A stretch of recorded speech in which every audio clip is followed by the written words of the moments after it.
नमस्ते। मेरा नाम राजेश है। मैं हैदराबाद से। मेरा बचपन से एक क्वेस्ट था ज़िंदगी के बारे में। उसमें मेन था इस धरती पे असमान, मतलब है एक अनइक्वालिटी है ज़्यादातर। इस अनइक्वालिटी को मैं एक सॉल्यूशन दे पाऊँ अपने तरफ से, क्योंकि हर कोई अपना ज़िंदगी मतलब टेकिंग बर्थ एंड अर्थ, इस धरती में एक पर्पस रहता है, इसलिए हर इंसान को यूनिक बोलते हैं। मुझे क्षमा करें अगर मेरी हिंदी अच्छा नहीं है तो। मैं क्या बोलना चाहता हूँ कि हम लोग सभी मानव मतलब है इस धरती पे जो जन्म लिए हैं, अलग अलग खंड मतलब है कॉन्टिनेंट्स में या कंट्रीज में, या अलग अलग जात पात या रिलीजन मैं नहीं कहूँगा। एक्चुअली एक ये पूरे धर्म है, मतलब जो रिलीजन के नाम पे हम लोग करते हैं। धरती तो सुंदर है, मगर उसको हम लोग ने बंटवारा करके अलग अलग करके इसको सर्वनाश किया है अभी तक। तो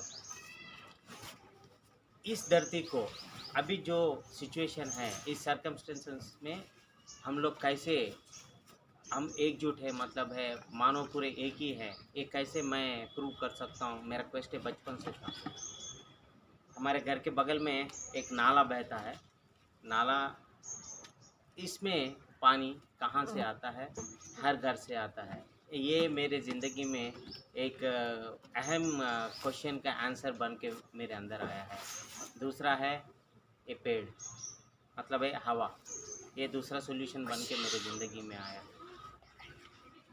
धरती पे मतलब है मैं जब से देखते आया हूँ या हिस्ट्री देखा हूँ, जात पात कौम को नाम पे कई करोड़ों लाखों आदमियों की कत्ल किए गए, मारे गए और लूटा गया, हिंसा करा गया।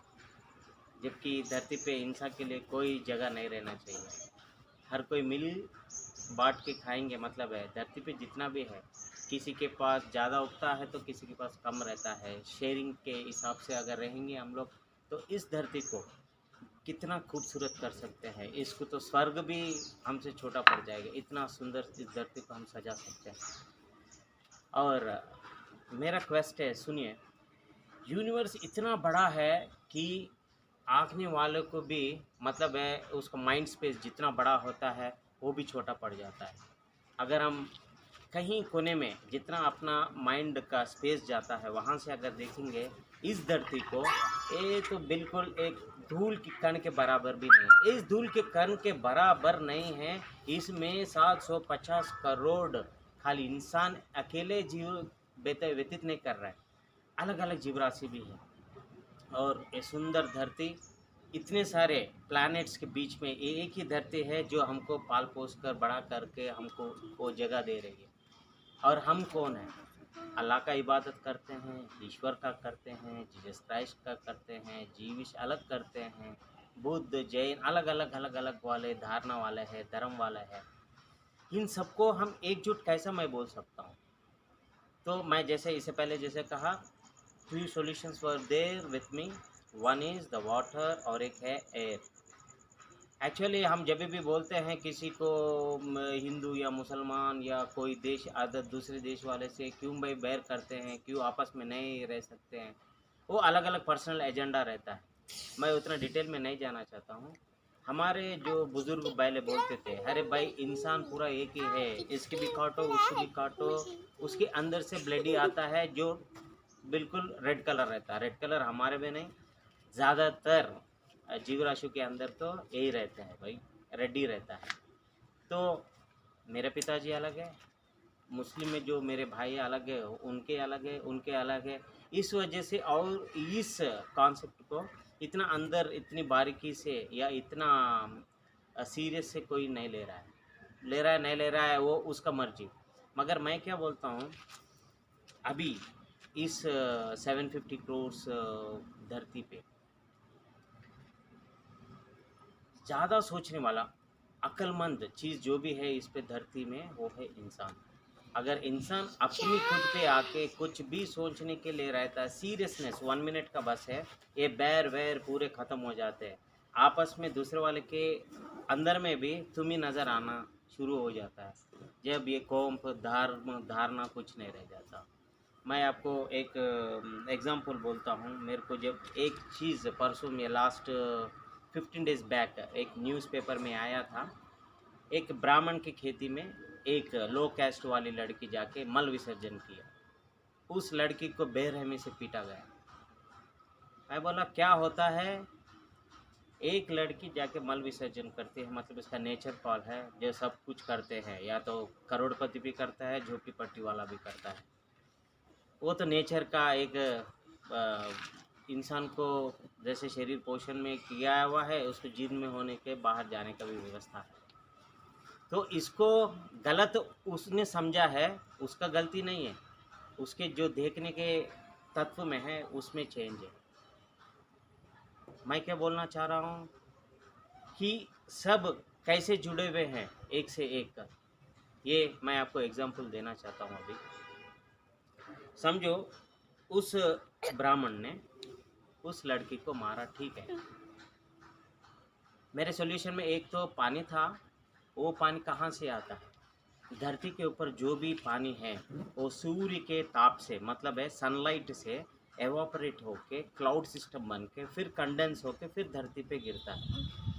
यही एक अपना सॉल्यूशन का अब मेरे को तर्क मिला है। सुनिए, मेरे घर में मैं डेली सवेरे उठता हूँ, पहले जाता हूँ वॉशरूम, वहाँ भी वाटर यूज़ करता हूँ, मेरे अंग को धोता हूँ, सभी बॉडी वॉश करता हूँ, यूटेंसिल्स या मतलब अपने सामान को, खाए हुए बर्तनों को, फिर अपने कपड़ों को, घर को, मेरे गाड़ी को मैं अकेला करता हूँ। ऐसे कई करोड़ों लोग अपने जीवन के दैनंदिन का डेली एक्टिविटीज़ करते हैं, जिसमें घर में ही अपने ऊपर जितना भी मैला है वो पानी बाहर लेके जाता है। तो मेरा अकेला का नहीं है, हर कॉम्प वाले का भी, हर घर में से हर कोई यूज़ कर रहा है तो वो बाहर ही जा रहा है। मगर बाहर कहाँ से जा रहा है? पहले ड्रेनेज सिस्टम से होता है, फिर चैनल सिस्टम में आते हैं, फिर नाला सिस्टम में जाता है, फिर कैनाल में जाता है, फिर रिवर में जाता है, फिर ओशन में जाता है। कहीं भी जाओ, कहीं भी रहो, ये सनलाइट ये की है, इसको एवापोरेट करके फिर लेके जाता है, फिर इसको कंडेंस करके देता है। इस पानी में जो तुम कल यूज़ किया, 1 घंटे पहले या 2 दिन पहले या इतने करोड़ों साल से या लाखों साल से जो इंसान रहते आ रहा है, ये कोई भी यूज़ कर रहा है। जो पानी हम पिया है पूरे बॉडी के अंदर प्रभाव करके, मतलब है it will go into our body and properly channels through and come out from 2 नहीं 3 वेज में जाता है। एक तो पसीना, दूसरा है मल से, दूसरा है पेशाब से। ये पूरा कहीं भी हम लोग पेट में रह के या इन सब बॉडी में रह के हम लोग कुछ नहीं करते, ये इसको तो बाहर जाना है। अगर अंदर है हम तो मर जाएंगे। ऊपर वाला कुदरती से बनाया कि इसको विसर्जन करना है, विसर्जन किया। इसमें जो तरल पदार्थ है, मतलब है the main content is water. मल में रहने दो, पेशाब में रहने दो, या बॉडी का पसीना रहने दो। पसीना हवा से ठंडा होके एवापोरेट हो जाता है। मल जो सूखने के बाद या तरल रहने दो, तभी वो सूखते सूखते उसमें हवा, उसमें जो पानी है वो पूरा हवा में जाता है। जो पेशाब है वो पेशाब के वो भी, मैं जैसे बाहर अगर पेशाब कर दिया कहीं भी, वो धरती में थोड़ा सूखता है तो बाकी का पूरा एवापोरेट होके इस वायुमंडल में जाएगा, फिर वो पानी भर के आएगा नीचे। मगर मेरा जो पानी गया था, अभी जो मैं पी रहा हूँ, ग्लास भर के पानी अगर मैं पी रहा हूँ, इस पानी में क्या वही पानी है शुद्ध जो हमारे रिवर्स या ओशन से होके आता है? नहीं। ये पानी मैं बोल सकता हूँ अमेरिका में या और कोई इस धरती के कोने पे कोई भी यूज़ किया होगा, वही वाटर एवापोरेट होके आज मैं पीने के लिए आया है। कल आप जो किया है उसको विसर्जन किया है, वो वाला चीज़ जो है दूसरा वाला पिया होगा, दूसरे का मैं पी रहा हूँ। मतलब दूसरे का बॉडी से जो गुजरा हुआ पानी है वो अभी मैं पी रहा हूँ तो मेरे अंदर जा रहा है। तो इसमें कौन सा जात वाले का, कौन सा कौम वाले का, कौन क्या कर रहा है, क्या पी रहा है, कितना गुस्सेलू है, कितना नरम दिल है, कितना प्यासा है, वो कुछ नहीं देखता है। कुदरत वाले ने एक ही बनाया, वो था पानी का चीज़, जो हर किसी को अपने बॉडी से एंटर होकर दूसरे के बॉडी में एंटर करना ही है। और दूसरा चीज़ है, जब बारिश ऊपर से होता है खाली हिंदुओं के घर में या मुसलमान के या जीविस क्रिश्चियन जैन बुद्धिस्ट के ऊपर नहीं गिरता है पानी।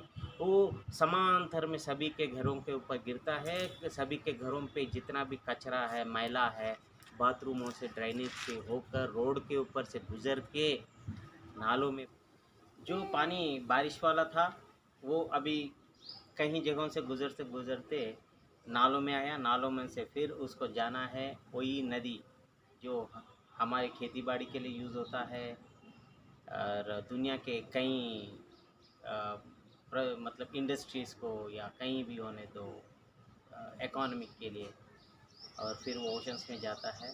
फिर वही साइकिल जो है, जो लाखों साल से है या धरती जब से पैदा हुआ है तब से ये साइकिल वैसा ही है। जो पानी जहाँ भी है वो ऑपरेट होना है, कोई कोई उसको लेता है, उसी के अंदर से भी फिर बाहर आना है। या ये शरीर जिंदा रहने दो या मरने दो। अगर मर गया तो कोई जला देता है, या मर गया इस शरीर को कोई खबर में गाड़ता है। फिर वहाँ से भी इसी पानी को बाहर आना है, बाहर आना है, फिर किसी के अंदर जाना है। ये था पहला सॉल्यूशन। और दूसरा वाला सॉल्यूशन था हवा। इंसान दो चीज़ों से तो ज़िंदा रहता है। एक तो पानी, पानी से जो क्रॉप्स मतलब है जो भी फसल उगती है उसको, अनाज को खाता है, फिर अपना पोषण करता है। दूसरा है इस देह के जो ब्लड सिस्टम को रनिंग रखना है या हार्ट बीट रखना है, वो है हवा, ऑक्सीजन। ऑक्सीजन हमको मिलता है, सबको पता है। ये एनवायरनमेंट और कुदरती वाला जिया है इस पेड़ को। इस पेड़ हम जो छोड़ते हैं कार्बन डाइऑक्साइड, वो ज़्यादातर इंसान या बाकी के जीवराशियों के उच्छ्वास मतलब अंदर से जो इनहेलिंग एक्सहेलिंग बोलते हैं ना, ये एक्सहेल वाला जो है वो वाला कार्बन डाइऑक्साइड है। वो कार्बन डाइऑक्साइड ये पूरा प्रकृति सिस्टम ले लेता है। प्रकृति लेके फिर हमको देता है ऑक्सीजन। जब ये लेके पैदा करता है अपना जो लीफ से होके स्टेम से गुजर के रूट सिस्टम का उसके में जो जा रहा है कार्बन डाइऑक्साइड, इसको चाहिए सूर्य का ताप। फिर भी इसके बदौलत वो जाता है, फिर अपने को उसको रूपांतर करता है, उसको लेता है तो छोड़ता है, वो है ऑक्सीजन। तो किसका हवा लेके ये ऑक्सीजन छोड़ा है? मेरा अकेला का तो बस नहीं होता। मेरे घर में 4-5 लोग हैं, 4-5 लाख से एक पेड़ मतलब ज़िंदा रह सकता होगा, क्योंकि विदाउट कार्बन डाइऑक्साइड पेड़ का सिस्टम भी ज़िंदा नहीं रह सकता। ये एक के ऊपर एक निर्भर होकर ज़िंदगी निकालना ही है। तो मैं नहीं, हर कोई जात कौम वाला जो भी है, मतलब है मैं जात कौम को नहीं जानता हूँ। मैं बोलता हूँ भाई एक ही धर्म है, वो है इंसानियत का धर्म है। ये इंसानियत जो है वही इस धरती को चला पाता है, क्योंकि यही अक्लमंद चीज़ है जो धरती पे है। इस हवा को भी हम जैसे बांट बांट के फिर हम लोग जिंदा हैं, वैसे इस धरती, एक ही धरती को हम लोग बांटना नहीं है, ज़िंदगी समांतर से जीना है बस। और कुछ भी बोलना चाहता हूँ मैं। एक था हम लोग खाना खाना जाते हैं हर होटल में अपने घर से तो कोई बर्तन लेके नहीं जाता है कि वहीं प्लेट लेके जाओ, ग्लास लेके जाओ, स्पून्स लेके जाओ। इससे पहले वही प्लेट, वही ग्लास, वही स्पून्स और कोई यूज़ किया है, किसके मुंह में गया है, फिर वही वाला धो के वहीं रखा है। उस पर देखो दांत के निशान बहुत सारे रहेंगे। वो वाला हम लोग फिर यूज़ करते हैं, मेरा वाला दूसरा, दूसरे का फिर मैं, फिर वो वाला वो वाला वो वाला। ऐसा एक ही नहीं है। हम लोग जो कपड़े पहनते हैं वो भी एक कुंभ वाला नहीं बनाता है, हर कुंभ वाला बनाता है, हम लोग उसको यूज़ करते हैं।